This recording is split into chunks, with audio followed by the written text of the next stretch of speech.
আচ্ছা, কেউ কি এটা দেখে চিনতে পারছো যে এটা কি জিনিস? গেস করো তো কি জিনিস এটা। আর ততক্ষণে আমি চলো শুরু করে ফেলি রেসিপিটা। এই রেসিপিটা বানানোর জন্য আমার লাগবে বেশ কয়েকটা বিউলির ডালের বড়ি। কড়াইটা কিন্তু সবাই একটু ইগনোর করো, কারণ কড়াইটা হলো কোটিংটা উঠে গেছে। এটা সবাই জানো যে এই ননস্টিকের কড়াইগুলোর এখনকার দিনে কোটিংটা উঠে যায়, তো কি আর করা যাবে। তো সেই জন্য এই কোটিং ওঠা কড়াইটা আমি রেখে দিয়েছি যত এক্সট্রা ভাজাভুজি করা হয় সেগুলো করার জন্য। তো এই কড়াইটাতেই ওই জন্য আমি ভেজে নিচ্ছি। তো দেখো কড়াইতে তেলটা কিন্তু টেনে নিল বড়িগুলো। এবার আমি কি করব, বড়িগুলোকে একটু সাইডে সরিয়ে দিয়ে মাঝখানটায় একটুখানি সর্ষের তেল দিয়ে দিলাম। তারপর তেলটা গরম হয়ে গেলেই বড়িগুলো আবার তেলের মধ্যে দিয়ে ভালো করে গোল্ডেন ব্রাউন করে ভেজে নেব। যেই বড়িগুলো একটু ফ্রাই হয়ে আসবে তখন এই দেখো নোড়া দিয়ে খুব ভালো করে এগুলোকে একটু ভেঙে দিতে হবে।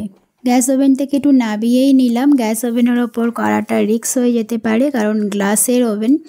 তো ভালো করে এই দেখো, এই জন্যই এই কড়াইটা রেখে দেওয়া। কোনো ভালো কড়াইতে তো এগুলো করলে কড়াইয়ের অবস্থা শেষ হয়ে যাবে। এই কড়াইটা যেহেতু কোটিং উঠে গেছে তাই এই কড়াইটা আমি এরকম রাফ ইউজের জন্য রেখে দিয়েছি। তো এবার দেখো বড়িগুলো যেই গুঁড়ো করা হয়ে গেল, খুব বেশি কিন্তু গুঁড়ো করিনি। এখানে দিয়ে দিলাম একটা মিডিয়াম সাইজের পেঁয়াজকে ভালো করে কুচিয়ে নিয়ে, আর লঙ্কা দিয়ে দিলাম। দিয়ে এগুলোকে আমি একটু এই বড়িটার সঙ্গে হালকা করে ফ্রাই করে নেব, খুব বেশি ফ্রাই করব না। তোমরা চাইলে কাঁচা পেঁয়াজটাও দিতে পারো। আমাদের কাঁচা পেঁয়াজটা একটু মুখে কেমন ব্যাড স্মেল লাগে, তো সেই জন্য একদম কাঁচাটা খেতে পারি না। তো সেই জন্য একটু লাস্টে ভেজে নিলাম পেঁয়াজটাকে, খুব বেশি ভাজবো না, জাস্ট ট্রান্সলুসেন্ট হবে সেই পর্যন্ত, মানে 1 থেকে 2 মিনিট একটু ফ্রাই করে নেব। তাহলে খেলে পরে মুখে কাঁচা পেঁয়াজের যে ব্যাড স্মেলটা সেটা হয় না। তো দেখো এটা ফ্রাই হয়ে গেল। এটাতে আমি পরিমাণ মতো নুন মিক্স করে দিয়েছি একদম শেষে, দিয়ে একটু নেড়ে চেড়ে নিয়েই নামিয়ে নিলাম।